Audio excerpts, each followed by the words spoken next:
What's up, everybody? Hey, welcome to the Mike Dolce Show. Today, we're talking about the ideal heart rate for fat loss. And this actually comes as a question from one of our viewers. And let me read it briefly from Daniel. Good stuff, Dolce. Question: I believe you used to say to perform lists, ideally with the absence of insulin. What is the heart rate we should stay under to make sure during our walk we don't spike that insulin? Thanks, champ. Well, Daniel, I appreciate that. And thank you for the great question. Now, when we talk about lists, first, what does this mean? And I'll briefly give an overview. LIST is low intensity, steady state cardiovascular activity. Picture walking. Now, we've heard a lot about zone 1, zone 2 training, a lot more about zone 2 than the others, but we assume that if there's a zone 2, there's probably a zone 1, and there might even be a zone 3. Well, there's 5 zones of training that are commonly discussed. I want to briefly explain those to you so you are equipped with the knowledge, allowing you to train in the zone that is right for you. And I have an amazing hack. Probably the best part about the zones is knowing the exact heart rate. To Daniel's question, you should be training it. Well, zone 1 is typically the lowest. Some say it's basic activity even, and I would say no. Basic activity is activity. Zone 1 training is intentional exercise. And we would put lists into a zone 1 training modality. That is walking at a pace that you can speak freely and you do not fatigue over under 90 minutes or so. 90 minutes is about the extent of a zone 1 low intensity cardiovascular routine that we would discuss. What is the heart rate, number 1, of zone 1 training? And the common thought to create zone training is to take it as a percentage of your maximum heart rate. Well, how do we determine our maximum heart rate? Simple equation is to take the number 220 and subtract your current age. Let's say you're 40 years old, as many of you are within 10 years of being 40, either below or above. So 220 minus 40 is 180. 180 is assumed to be the maximum heart rate for a 40-year-old individual. This is subject to individual personalization, but generally speaking, that's a nice round number. What zone you are training in is now a percentage of that 180 of your max heart rate.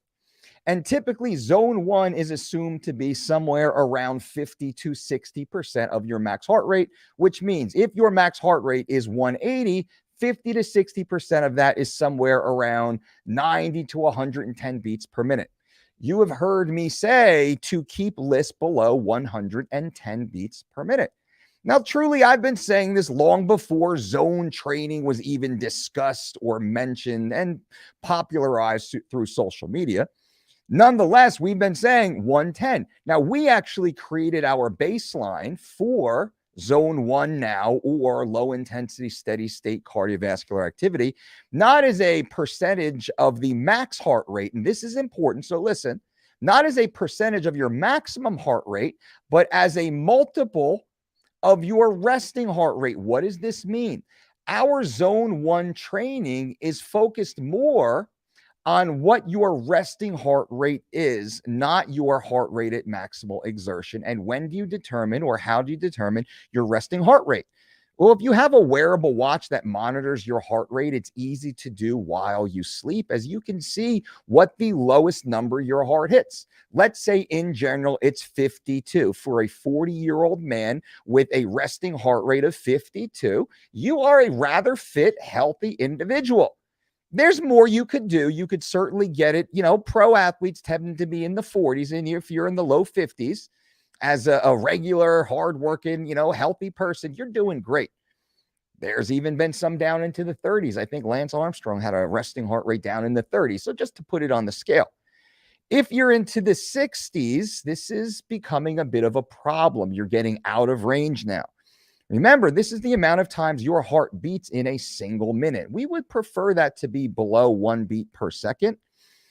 And for our list conversation, we came up with 110 based upon doubling your resting heart rate. So that is the effective limit, we believe, of that zone 1 training, not so much a multiple of your maximum, but more so a multiple of your minimum. And conveniently, oddly, it falls right around the same range. So 90 to 110 beats per minute is ideal for this. Now, we go up about 10% or so, 10 to 20% or so, as we go up each zone. So zone 1 is about 50 to 60% of your 1 RM. Zone 2 is about 60 to 70%, which now zone 2 training, the popular zone 2 training, means you should be training between 110 and 130 beats per minute based upon this example of a 40-year-old relatively fit individual with a 52 or a resting heart rate of 52. So zone 2 training for you would be somewhere between 110 and 130. And anyone who's aware of the energy output at 125 beats per minute knows that's a nice little workout. That's a good workout, and it should be sustainable for 30, 45, 90 minutes or so.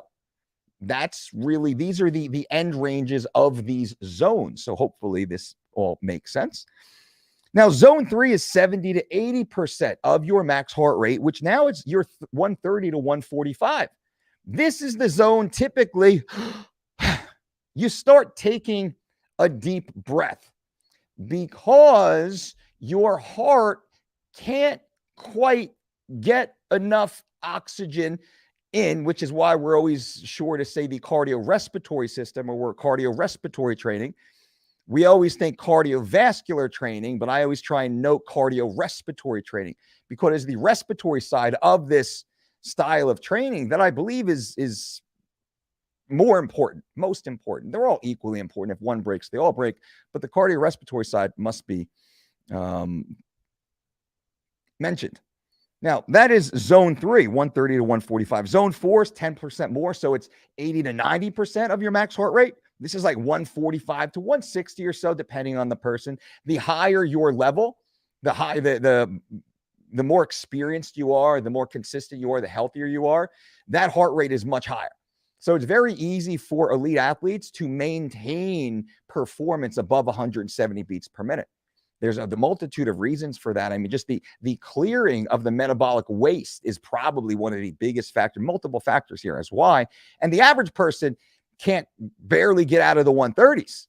They start heaving and huffing and puffing when they get into the 140s. Well, your pipes are dirty, right? We got to clear those out. And that's easy to do if we step back a little bit. And this is the point of all this. The zone 1 through zone 5 training is a great concept. It's a great educational tool for all of us to discuss. The zone 1 training can be performed almost all day, every day. It's very little recovery necessary for zone 1 training. And in fact, zone 1 training allows greater recovery from, let's say, zones 3, 4, and 5. Zone 5, pushing yourself at 160 plus degree or beats per minute, you can't do that for too long, nor can you do it too often, as it has a pretty serious impact on your ability to recover, which further snowballs down and makes you less capable of zone 4, zone 3, zone 2, even zone 1 training, although zone 1 is primarily restorative. So to answer Daniel's question, what is the ideal fat burning zone? I wanted to give you context on fat burning zones and how you can most efficiently train a specific zone for a specific outcome. The majority of your time should be spent in zone 1. When I say the majority of actual time spent should be zone 1, that should be walking for 30, 60, 90 minutes per day. I love a 30 to 45 minute, really 45 minutes is the ideal time for a LISS event, a low intensity, steady state cardio respiratory exercise, 30 to 45 minutes first thing in the morning. And then another 30 minutes throughout the day. That could be broken up into 10-minute walks after your meal or 30 minutes by itself after dinner. Also, a little bit of extra walking, low intensity, 2, 4, 6 minutes. Walking 2 to 6 minutes every hour, ideally 6 minutes, which is 10% of the time per hour. You stand up from your desk, you stand up from your chair, you stand up and simply walk for 6 minutes of that hour, there is massive, massive, massive carryover on all positive health metrics. So this is micro managing your health, your heart rate, your level of fitness. I think that's it. That's all I wanted to say. I just wanted to put it out there. So chew on it. Ask me any questions if you have any questions, any follow-up questions on this. And I appreciate you guys. Until next time. Boom.